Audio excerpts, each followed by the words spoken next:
Breaking news. See the man who knew where the dead body of Abba Kyari is buried. When President Muhammadu Buhari assumed office in 2015, it was already a safe bet, even before the government was constituted, that with Malam Mamman Douara, the president's nephew and factor of sort around, the late Abba Kyari, who was the former protege, was sure to play a role in the incoming administration. And what made this a certainty was when I noticed that Ismaila Issa, whose son is married to the president's daughter and who was the publisher of the defunct Democrat newspapers of Kaduna, where Abba Kyari served as editor-in-chief, was also among those always in close call of the president in all his public and private engagements. As far as this administration goes, if one was protege to two such grantee close to the president, one was good to go. It thus was a slam dunk when the late Abba Kyari was eventually appointed as the chief of staff of the president. I remember a hated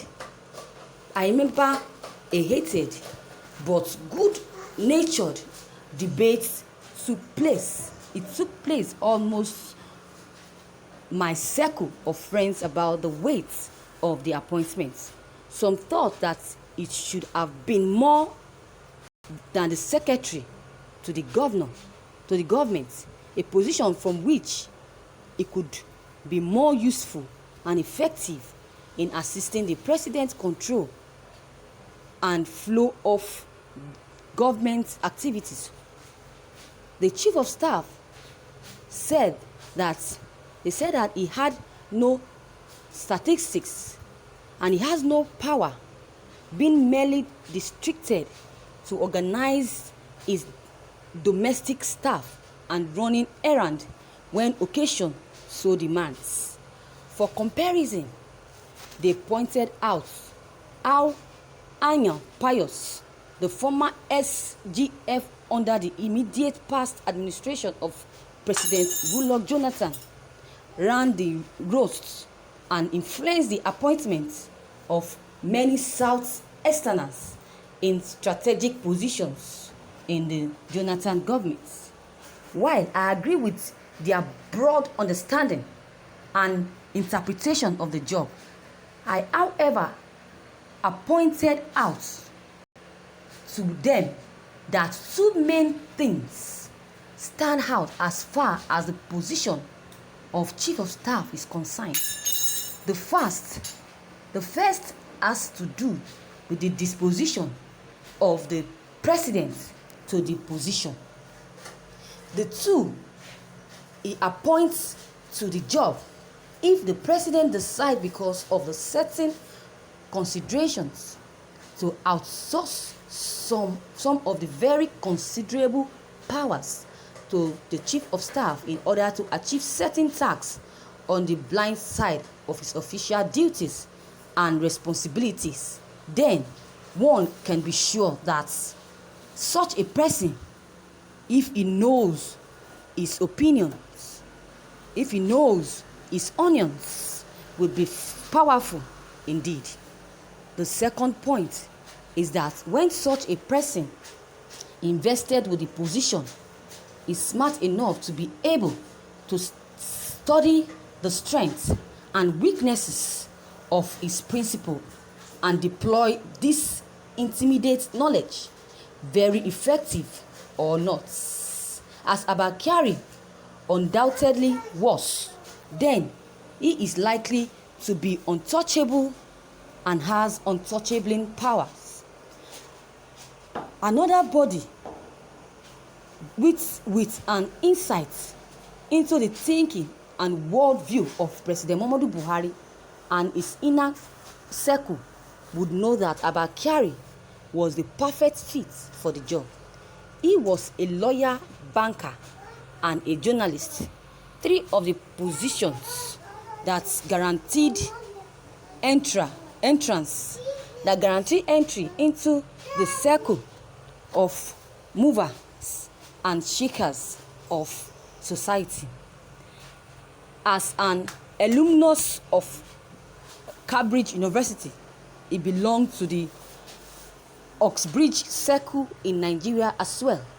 And perhaps more significantly, having worked both in Lagos and Kaduna, he had both legs in the southern and northern halves of Nigeria.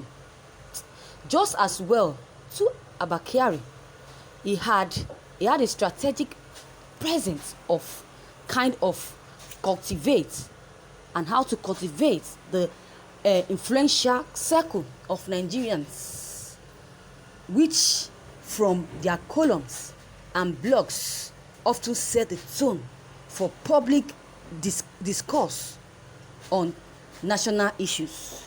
Abba Kyari had the signature trait of Burï Inner Center. He had the country meekness and faithfulness. He has all this. He has it all.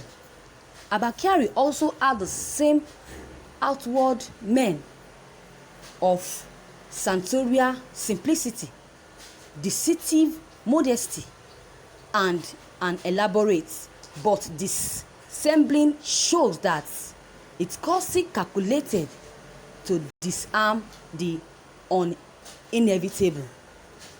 But behind all that, this must be calculative. He must also have a calculating mind, sensitive to the intricacies of power game, which all of them possess as a practice art from which they plot and navigate their way through the minefields of governance and politics with telling effects. I think that the chief of staff was to keep a new eyes on developments in the polity, especially within the running political party, the All Progressive Party, APC, and ensure that the political interest of the president and his inner circle prevailed over any other. Since we now know the person that knows the whereabouts of Abba Kyari's corpse, the thing that should be done is to get the dead body and bury it properly. They should hand over the body to the parent or the family members of Abba Kyari.